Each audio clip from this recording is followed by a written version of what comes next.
Columbus? What's going on?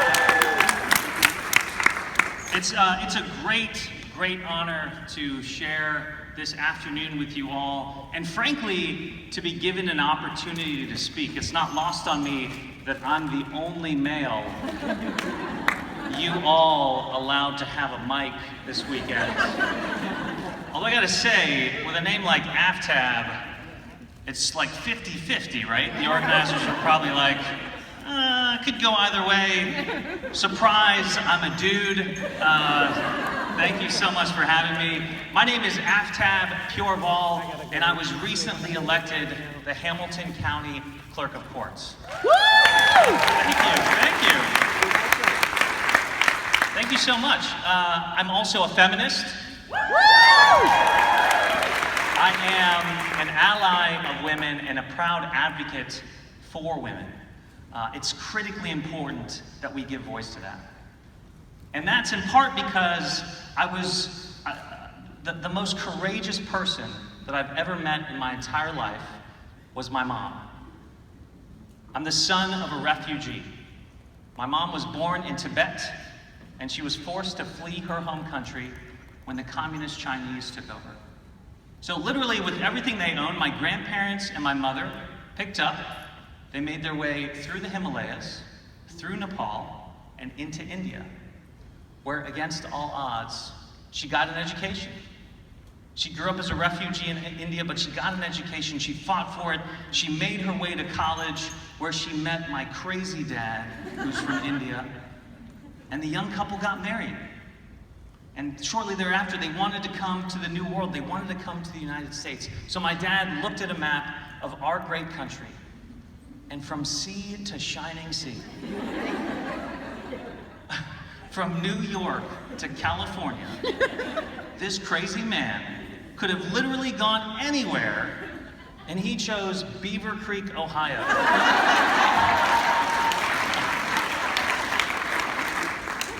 But we throw the word courage around a lot. We throw it around a lot. But I can't imagine my mother's life. Fleeing into India, growing up as a refugee, fighting for an education, and then picking up her entire world, getting on a plane, and coming to a place she'd never been before, where she didn't know a soul. That's real courage. And because of her courage, I was given the opportunity to be born and raised in this great country. Specifically, born and raised in Beaver Creek, Ohio, public schools, then off to The Ohio State University for college. Go Bucks! After college, I made my way down to the University of Cincinnati College of Law. Bearcats in the house. All right.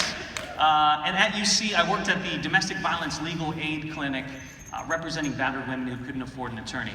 After law school, I worked, thank you so much.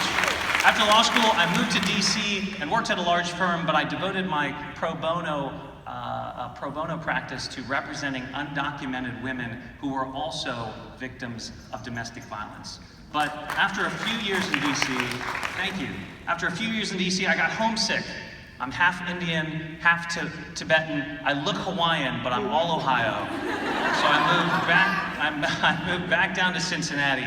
And I served as a federal prosecutor. And when I came home to Cincinnati, I wanted to get involved in an organization that was making a real impact in our community. An organization that was working on real issues for real women in Hamilton County. And I'm so fortunate that I found the Women's Fund of Cincinnati. Any Women's Fund ladies here? Oh, right here, right in the front. Oh, thanks guys. The Women's Fund devotes itself to working on the economic self-sufficiency of women. We try to empower them to improve their lives and improve the lives of their families. And I am so proud to have been chosen as one of the first men to serve on the board of the Cincinnati Women's Fund. It's a great honor of mine. Thank you so much. It's led by Megan Cummings, who's here. Thank you so much.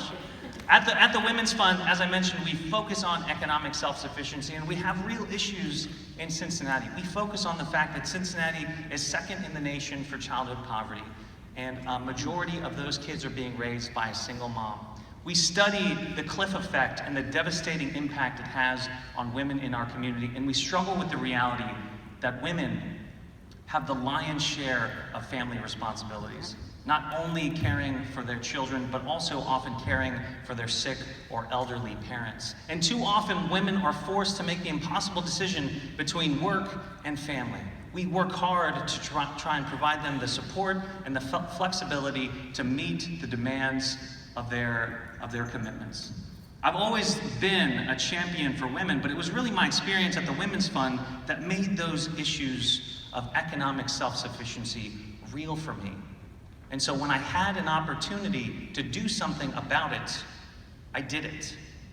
In 2016, I ran for the Hamilton County Clerk of Courts. And early on, people thought we were crazy. People thought we had no chance. A brown dude named Aftab cannot win an election. But we did it anyway. We ran as hard as we could, and we won. And by winning, we became the first Democrat in 100 years to hold this position.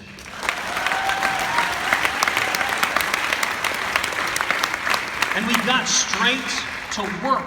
We got straight to work. We started recruiting intentionally diverse and female candidates, and I'm so proud to say today that my leadership team is comprised 50% of women. We didn't just do that. Thank you. We didn't just do that. Our leadership team is one thing, but we have employees of more than 200, a majority of which are women.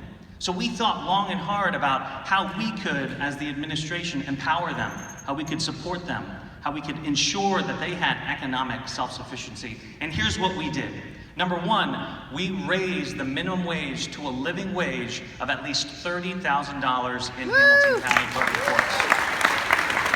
Folks who are starting in my office making $22,000 a year. Public servants serving our community, making poverty wages.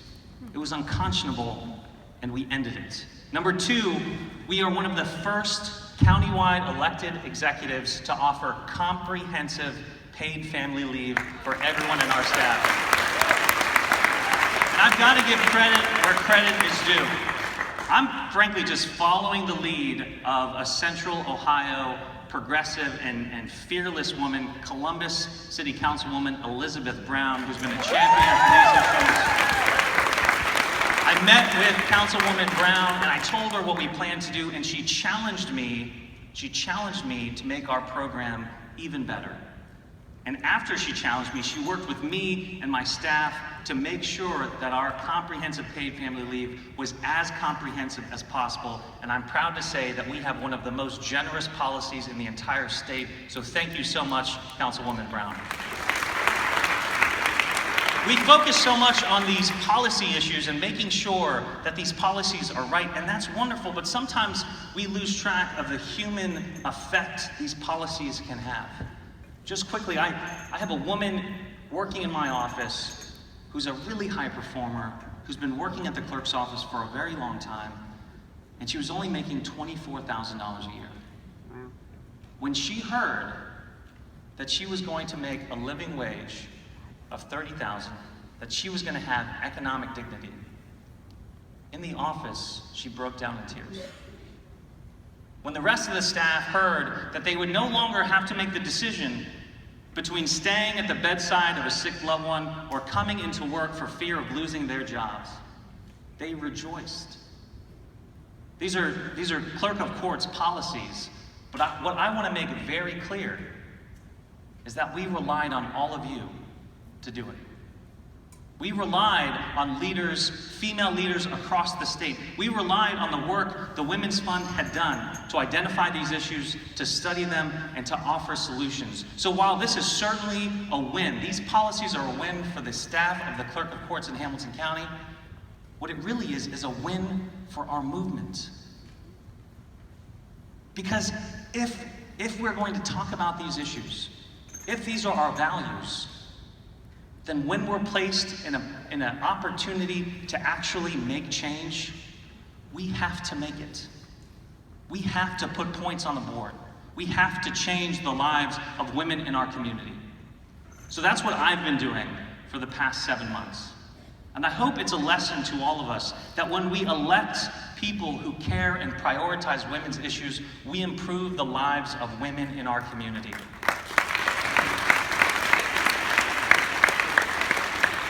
But put even simpler, in order to really affect the lives of women in our community, we need to simply elect more women to office. We need to empower women to run, to win, and to lead. And when they're in office, we need to support them in their efforts to make positive change in our community. And that's why Galvanize Ohio is so imperative, particularly in this time in our country, when we lack moral leadership, when we're truly divided, and when there's so much dysfunction. We need women to lead. We need women. And the good news is there are record numbers of women standing up, stepping into the arena, fighting to run and to serve, and all of us, we all have to support them in their efforts, lift them up, and make sure that they succeed. Not just some of us. Not just some of us, but all of us. And when I mean all of us, I mean women and men, because these issues, these values that we care so deeply about, they're not women's issues. These issues are community issues, and we need women and men fighting together to make them a reality. President Obama once said that progress is due to the work of ordinary women whose names will never be written in the history books, but whose dedication to equality and to lifting up other people is what this nation is built on. I couldn't agree more with that. I commit to you that I will continue to be in this arena, side by side with you all, fighting hard for equality, for economic justice, and for women. I promise you, I will keep fighting with you. Thank you so much.